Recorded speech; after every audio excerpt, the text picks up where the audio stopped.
ನಮಸ್ಕಾರ ವೀಕ್ಷಕರೇ, ಇಡೀ ರಾಜ್ಯದಲ್ಲಿ ಬಿಜೆಪಿ ಪರಿಸ್ಥಿತಿ ಮನೆಯೊಂದು ಮೂರು ಬಾಗಿಲು ಅಲ್ಲ, ಮನೆಯೊಂದು ಊರು ಬಾಗಿಲು.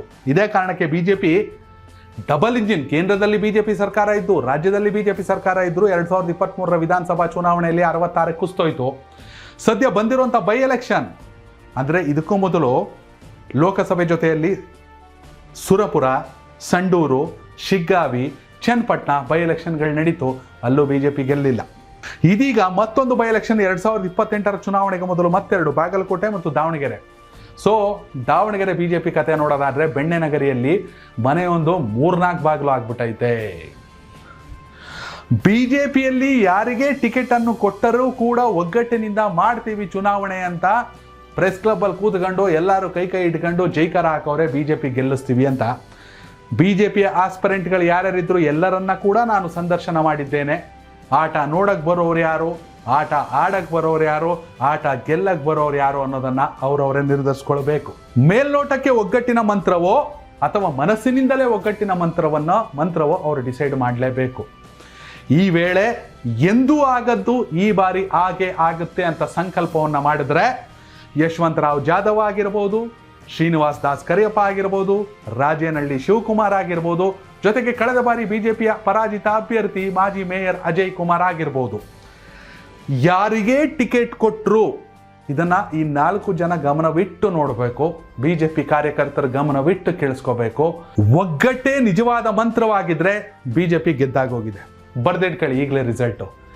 ಒಗ್ಗಟ್ಟು ಕೇವಲ ಮೇಲ್ನೋಟಕ್ಕಾಗಿದ್ರೆ ನಿಮ್ಗೆ ಯಾವ ಕಾರಣಕ್ಕೂ ಒಬ್ಬಟ್ಟು ಸಿಗೋದಿಲ್ಲ. ಒಗ್ಗಟ್ಟಿದ್ದರೆ ಮಾತ್ರ ಒಬ್ಬಟ್ಟು.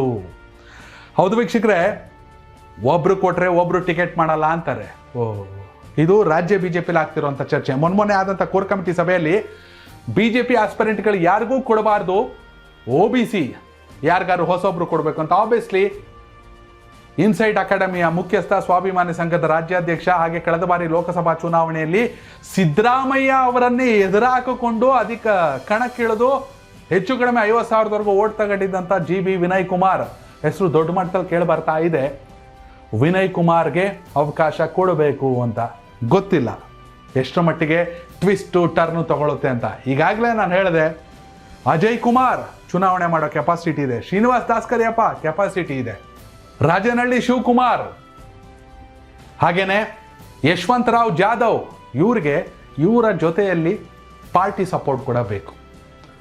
ಹಂಗನ್ಬಿಟ್ಟು ಅಜಯ್ ಕುಮಾರ್ ಮತ್ತು ಶ್ರೀನಿವಾಸ್ ದಾಸ್ ಕರಿಯಪ್ಪ ಇಂಡಿವಿಜುವಲ್ ಆಗಿ ಮಾಡ್ತಾರೆ ಅಂತ ಹೇಳಕ್ಕಾಗಲ್ಲ. ಮಂಡ್ಯ, ಮೈಸೂರು ಭಾಗದಲ್ಲಿ ಚುನಾವಣೆಗೆ ಎಷ್ಟು ಖರ್ಚಾಗುತ್ತೋ ಆ ರೀತಿಯ ಖರ್ಚು ಈ ಬಾರಿ ದಾವಣಗೆರೆ ದಕ್ಷಿಣದಲ್ಲಿ ಆಗುತ್ತೆ. ತನು ಮನ ಅರ್ಪಿಸಿದ್ರೆ ಸಾಲಲ್ಲ, ರಕ್ತ ಅರ್ಪಿಸಿದ್ರು ಸಾಲಲ್ಲ, ಬೆವರನ್ನ ರಕ್ತದ ರೂಪದಲ್ಲಿ ಇಳಿಸಿದ್ರು ಸಾಲಲ್ಲ. ಆದರೆ ಹಣವನ್ನ ಹೊಳೆ ರೂಪದಲ್ಲಿ ಹರಿಸಿದ್ರೆ ಮಾತ್ರ ಫಲಿತಾಂಶನ ಮಾಡ್ಬೋದು. ಇದಕ್ಕೆ ರಾಜ್ಯ ಬಿಜೆಪಿಯ ಸಪೋರ್ಟ್ ಕೂಡ ಬೇಕು. ಕೇವಲ ವಿಜೇಂದ್ರ ಅವ್ರು ಹೋಗಿ ನಿಂತ್ಕೊಬಿಟ್ಟು, ಸಿದ್ದೇಶ್ವರ್ ನಿಂತ್ಕೊಬಿಟ್ಟು, ರೇಣುಕಾಚಾರ್ಯ ನಿಂತ್ಕೊಬಿಟ್ಟು ಗೆಲ್ಸಿ ಅಂದ್ರೆ ಆಗಲ್ಲ. ಇಡೀ ರಾಜ್ಯ ಬಿಜೆಪಿ ಟೊಂಕವನ್ನ ಕಟ್ಟಿ ನಾವು ನಿಂತ್ಕೊಂಡು ದಾವಣಗೆರೆಯಲ್ಲಿ ಒಗ್ಗಟ್ಟಿನ ಮಂತ್ರವನ್ನ ಪಠಿಸ್ತೀವಿ, ರಿಸಲ್ಟ್ ಮಾಡ್ತೀವಿ ಅಂದ್ರೆ ಖಂಡಿತವಲ್ಲ ಮಾಡ್ಬೋದು. ಇಲ್ಲಾಂದ್ರೆ ದೇವರಾಣೆಗೂ ನರೇಂದ್ರ ಮೋದಿ ಬಂದು ನಿಂತ್ಕೊಂಡ್ರು ಬಿಜೆಪಿನ ಗೆಲ್ಸಕ್ ಆಗಲ್ಲ, ಒಗ್ಗಟ್ಟಿಲ್ಲ ಅಂದರೆ. ಯಾವ್ಯಾವ ಹಳ್ಳಿಲಿ ಏನೇನಿದೆ, ಯಾವ್ಯಾವ ಬೂತ್ ಮಟ್ಟದಲ್ಲಿ ಏನೇನಿದೆ, ಎಲ್ಲೆಲ್ಲಿ ಭಿನ್ನಮತ ಇದೆ, ಎಲ್ಲೆಲ್ಲಿ ಬಣಬಡಿದಾಟ ಇದೆ, ಕಾಂಗ್ರೆಸ್ನಲ್ಲಿರೋ ಎಡವಟ್ಟುಗಳನ್ನ ಹೇಗೆ ಸರಿ ಮಾಡ್ಕೋಬೇಕು, ಕಾಂಗ್ರೆಸ್ಸಲ್ಲಿರುವಂಥ ಸಮಸ್ಯೆಗಳನ್ನ ನಾವು ಹೇಗೆ ಪಾಸಿಟಿವ್ ಆಗಿ ತೆಗೆದುಕೊಳ್ಬೇಕು, ಹೇಗೆ ಒಗ್ಗಟ್ಟಾಗಿ ಹೋಗ್ತೀವಿ ಅಂತ ಬಿಜೆಪಿಗರು ಡಿಸೈಡ್ ಮಾಡಿದ್ರೆ ಈಗಾಗಲೇ ಹೇಳ್ದಂಗೆ ರಿಸಲ್ಟ್ ಮ್ಯಾಟ್ರೇ ಅಲ್ಲ. ಸೊ ದಾವಣಗೆರೆ ಬಿಜೆಪಿಯಲ್ಲಿನ ಭಿನ್ನಮತ ಪ್ಲಸ್ ಆಗುತ್ತಾ ಮೈನಸ್ ಆಗುತ್ತಾ? ದಾವಣಗೆರೆ ದಕ್ಷಿಣವನ್ನು ಬಿಜೆಪಿ ಗೆಲ್ಲೇಬೇಕು ಅಂದರೆ ಏನು ಮಾಡಬೇಕು? ಚುನಾವಣೆ ಅನೌನ್ಸ್ ಆಗೋಗಿದೆ. ಏಪ್ರಿಲ್ 9ಕ್ಕೆ ಮತದಾನ, ಮೇ 4ಕ್ಕೆ ಫಲಿತಾಂಶ. ದಾವಣಗೆರೆ ಬಿಜೆಪಿ, ಬೆಣ್ಣೆನಗರ ಬಿಜೆಪಿಯ ಕತೆ ಏನು? ದಯವಿಟ್ಟು ಕಾಮೆಂಟ್ ಮೂಲಕ ತಿಳಿಸಿ. ಕನೆಕ್ಟ್ ಕರ್ನಾಟಕ, ಇದು ನಿಮ್ಮ ನೆಟ್ವರ್ಕ್.